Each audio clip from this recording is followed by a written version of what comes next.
Hello guys, welcome to my channel. আমি আমার চ্যানেলে আবার একটা নতুন রান্নার রেসিপি নিয়ে চলে এসেছি। সজনে ডাঁটা দিয়ে ডাল চচ্চড়ি। প্রথমে 200 গ্রাম সজনে ডাঁটা নিয়ে সেটাকে ভালো করে কেটে নিতে হবে।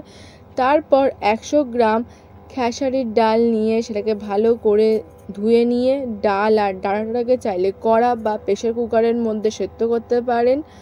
তারপরে প্রেসার কুকারে সেদ্ধ হয়ে গেলে কড়াইয়ের মধ্যে 1 চামচ তেল, 2 থেকে 3টে শুকনো লঙ্কা ফোড়ন আর কিছুটা পরিমাণে সাদা জিরে ফোড়ন দিয়ে দিতে হবে। তারপর সেদ্ধ করে রাখা ডাল আর ডাঁটাটা কড়ার মধ্যে দিয়ে একবার নেড়ে নিতে হবে। তারপরে 1 কাপ পরিমাণে জল ডালের মধ্যে দিয়ে দিতে হবে। তারপর স্বাদ মতো নুন ও 1/2 চামচ হলুদ গুঁড়ো দিতে হবে, আর আপনারা চাইলে চিনি এখানে ব্যবহার করতে পারেন।